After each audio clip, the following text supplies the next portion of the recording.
So I'm happy to introduce Evelinn Borrayo, who's the former director, now associate director of the LRPC, who's professor and associate director of the Latino Research and Policy Center, to talk about social determinants of Latino health disparities. Evelinn, welcome. Well, good morning. It's a real pleasure to be here. Dr. Holguin, who is our current director, gave you a brief history of the Latino Research and Policy Center that started in 1997. And I've been part of the center since 2000, so a big part of the history of the Latino Research and Policy Center. And I know many of you in this room, and I'm very excited to see you again. And there's so many that I still don't know, and really looking forward to meeting you through this conference and welcoming you and making you part of the team. That's part of having conferences like this, is to let you know about our work, and hopefully you get as excited as we are at the LRPC about the work that we do. I'm very excited to have Dr. Holguin as our director. He brings a lot of energy and new ideas, like the Latino Health Disparities Certificate. That is very exciting, is very needed, not very many in the country. And we are very fortunate to have it here. And I encourage you to support students to be part of that effort and take advantage of that opportunity. So having said that, I'm going to be talking about social determinants of Latino health disparities. And, you know, it's kind of exciting and intimidating to follow Dean Samet on his presentation and Fernando with his presentation. But it's also good because they were able to really put it in that broader context. And it's very difficult to, you know, really dig into what are the various factors that contribute to disparities. So I'm going to be talking about a few of those in the context that they presented. So thank you very much, because you presented the big picture, and this is more like, okay, so what does that mean? Where are those disparities? What do we mean by disparities? Let me see if I can do this. Okay, there we go.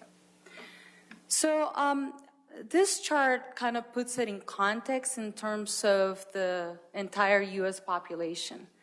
At the current moment, or since the last census, about 54 million of citizens were of Latino Hispanic descent, and that's about 17% of the U.S. population. But if you compare that, at least among the total population, in the year 2060, Latinos were going to be about 28% of the entire population.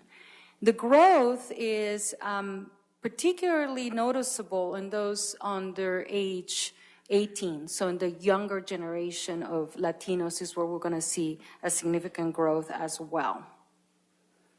If we look at the distribution of Latinos in the U.S., they are primarily on the southwest area of the United States, some on the East Coast, Florida, and about 8 states account for 3/4 of Latinos in the United States.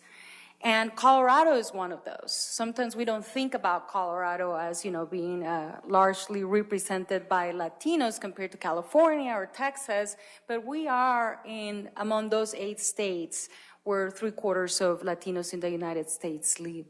And those groups, or Latinos in those states, are projected to continue to increase, as well as other states, but particularly in those states where we are already highly represented compared to other ethnic minority groups.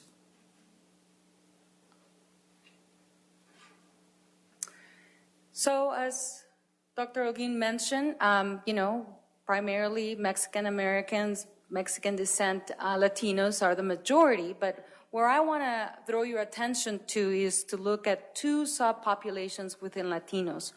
One is the children, young age Latinos. This is the first time in history where Latinos who are not immigrants in this age group are now the majority. So these are 2nd, 3rd generation Latinos who have at least one parent of Latino descent. And again, this is unprecedented. So we continue to see that growth, and it will be potentially in areas different than what we have seen, and we need to talk about what are the implications of that growth. The other group is older adults. Older adults, those over age 65, currently are about 7% of the older adult population, but in 2060 they are projected to increase to approximately 19 million, or constitute about 20% of elders in the U.S. So there are implications in healthcare because of these particular patterns that we see, these patterns of growth that we see in the population. So I want to be talking about, so what are the implications then? What are some of the determinants of healthcare and health disparities? I'm going to be drawing from a recent report, national report, the Chart Book of Healthcare for Hispanics, published in 2015, that kind of summarizes what are the trends in health disparities for the past 30 years. Back in 1985, there was a report known as the Heckler Report that was the first national document that looked at what are the disparities, particularly with the Latino population. And the 2015, they compare what are the trends in health disparities for the past 30 years. And I'm going to be presenting some of that data reported in the chart book. But there are 6 causes of death, 6 causes, cause 80% of disparities among ethnic minorities compared to whites. And these are the same that affect Latinos. And those are cancer, cardiovascular diseases and stroke, chemical dependency, diabetes, homicide and accidents, as well as infant mortality. And those, there hasn't been any significant change when you look at trends for the past 30 years. Let me go back. One of the things I want to highlight is what this report does. It looks at differences. Sometimes we think if, we compare one group to another and there are differences, those are disparities. But disparities from the scientific perspective, from the scholarly perspective, are those that are significant differences. So sometimes we label disparities very loosely, but what we're going to be referring to disparities, at least in this conference and in my presentation, is really when there are the significant differences that affect populations, that affect communities. So this is the data on those causes of death where there are significant differences. As Dean Samet presented a more robust model or models of disparities, I just want to categorize them and kind of orient you to how I'm going to be presenting those disparities. So some of the determinants that Dean Samet talked about are, the ones that we think about, like income, education, housing, employment, environment, where we work, where we live.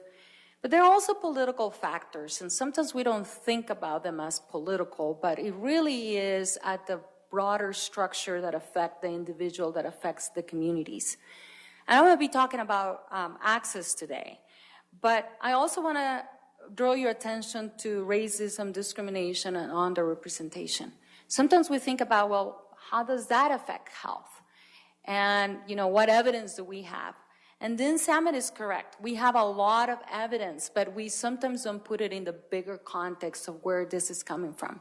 When we talk about racism and discrimination, some of the evidence that we have, for example, is that individuals who live in communities who are, stricken by poverty, or who, feel discriminated, like living next to a highway, those kind of things affect people's level of stress. And we know that not only do they report higher levels of stress, but that stress is also significantly associated with risk and diseases like cardiovascular diseases, cancer, those kind of things.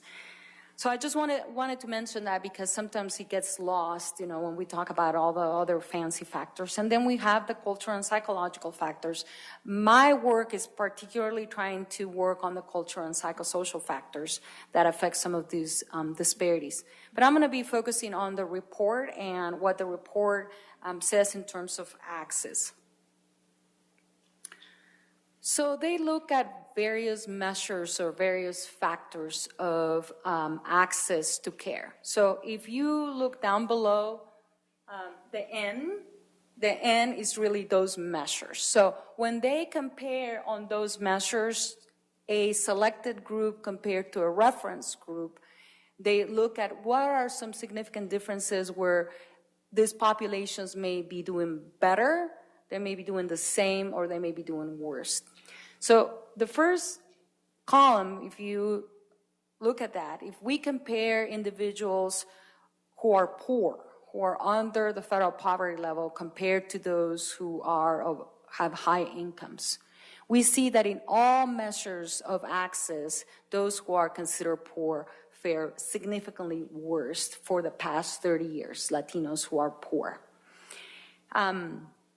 If we also look at then by subgroups, we see, that with African Americans it's about half the same, half worse.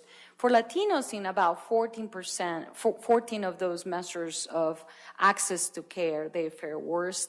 4 about the same, and in 3 they did better. And I'll be happy to answer some questions later, but just wanted to point your attention to, where we are, particularly if Latinos are a population that is increasing. What are the implications if we don't take care of these disparities? Those disparities will increase as well.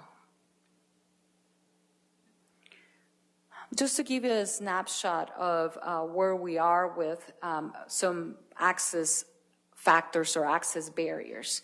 In the population 18 to 64 who are uninsured, you can see that there is a trend from 2010 to 2014 that nonetheless has been decreasing, some of it related to the Affordable Care Act, but you still see the disparities happening, particularly for Latinos, and these are significant disparities where, over 30% of the population still lacks access to care among those who are uninsured and who are Latino.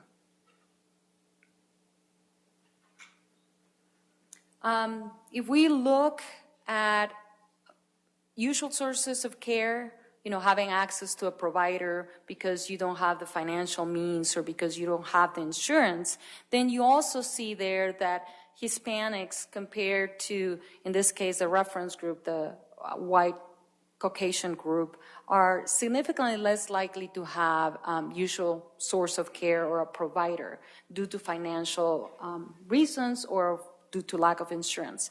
But if you actually break those Latinos who don't have access or who don't have usual source of care, you see that there are differences too that sometimes get lost if we don't look within group. And within group, those who are uninsured compared to those who are publicly insured or who may have some private insurance are less likely to have a usual source of care. So this is not surprising to anybody, but again, it's going back to the point Dean Samet made, which is we have a lot of evidence. This is not stuff that we think, but we have a lot of evidence at the national level that these disparities exist and have not gotten better for the past 30 years. If you look at factors such as needing care, but sometimes or never getting care, these are things needing care for illness or injury or other conditions, you see a very similar pattern, although not as broad when it comes to Hispanics. But if you actually, again, take a snapshot of within group differences, then you see there that those who are uninsured are likely to not get care when they need it. Other factors that the report, that the chart book of 2015 looked at was looking at quality measures. Quality measures included things like, do you get timely care? When you need it, do you get it? Do you get quality care? Do you get the best treatment possible? Do you get care based on your wishes? Do you get care based on where you live versus having to travel or having to, have other factors? So these were the things that they look at when it comes to quality of care. And again, here you see a reference group compared to a selected group compared to a reference group. So in this case, if we look at Hispanics compared to Caucasian white individuals, you see that they fare worse in 43% quality measures, about 77, about the same, and about 30 they do better than the reference group.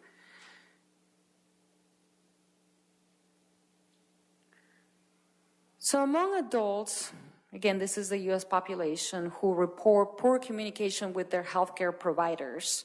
Hispanics had significantly, reported significantly more poor communication with their healthcare providers. And if you look at within that group, then are those who are poor or those who are income who report that they have very poor communication with their healthcare providers. And there are various factors, right?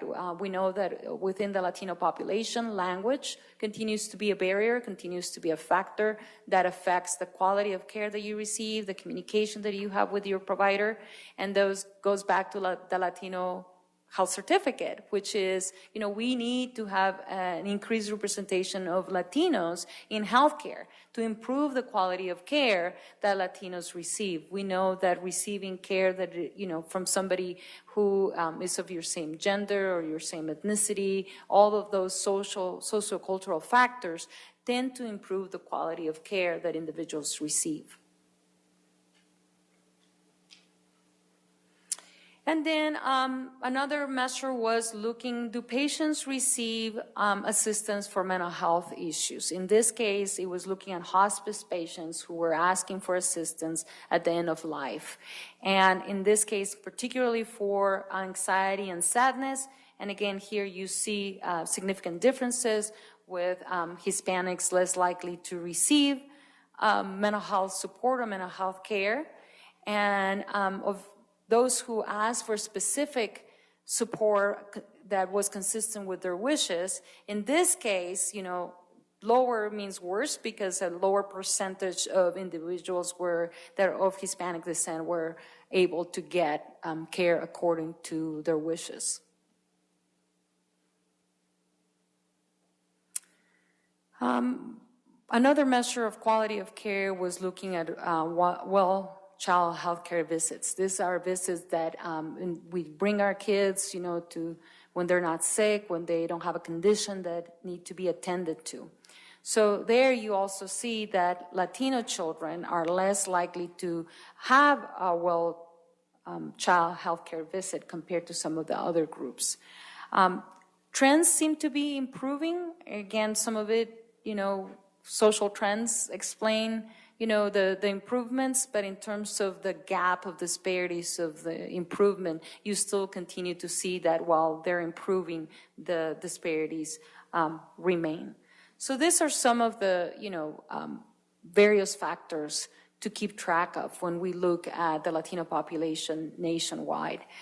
Dr. Estacio this afternoon is going to be talking about more focus in Colorado. This is more putting in the big context of the country, but they're not different. We're not very different from the rest of the country. So in terms of some conclusions, if we are the largest ethnic minority population with most of the projected increase in children and older adults, if things don't change significantly, what this really means is that disparities will widen and will increase at the same rate that the population is increasing in those same main causes of death. I think it is upon us, and what I mean us is all of us in this room as well as us in the state of Colorado, in the country, to really pay attention to these trends and not be here another 30 years and say, oh yeah, for the last 60 years, we have seen the same disparities. Disparities in the main social determinants of health also remain, as I mentioned, discrimination, racism, but access barriers, as the report demonstrates, lack of culturally appropriate interventions continues to be the case. So those are the things that we need to attend in order to influence health disparities. And unless we take action now, as I mentioned, those disparities and the lack of access to care and quality care will remain. And that's all I have. Thank you.